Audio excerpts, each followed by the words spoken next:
তো গাইজ বলকচোন আজি আমাৰ এন্থ্ৰপলজি ডিপাৰ্টমেন্টৰ ফেচাৰ্ছ চাবলৈ যাওঁ আৰু এই ভিডিঅ'টো লাষ্টলৈ চাওক তেতিয়া মানে আপোনালোকে আচল মজাটো পাব।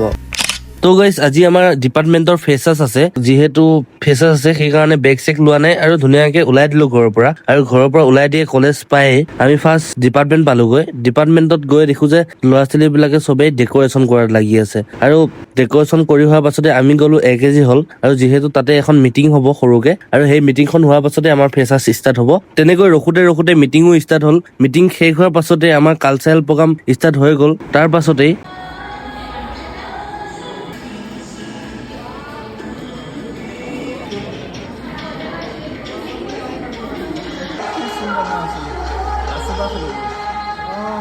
তেনেকৈ প্ৰগ্ৰাম শেষ হোৱাৰ পাছতে আমি আহিলো ডিপাৰ্টমেন্টলৈ আৰু ডিপাৰ্টমেন্টত ফাৰ্ষ্ট চেমৰ জুনিয়ৰ ভাইটি ভন্টি বিলাকক আদৰণি জনালো আৰু আদৰণি জনোৱাৰ পাছতে ভাবিলো পেকেট লাঞ্চ দিয়াৰ আগতেই চবৰ লগতে অলপ ধেমালি কৰো আৰু চাই লওকচোন কি ধেমালি কৰিলো।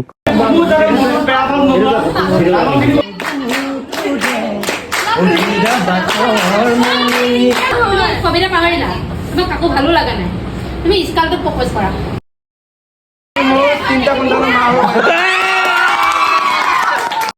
ব্লগটো চাই কেনেকুৱা লাগিলে কমেণ্ট এটা কৰি জনাবলৈ নাপাহৰিব আৰু আজি মিনি ব্লগটো ইমানেই আছিলে। Bye bye.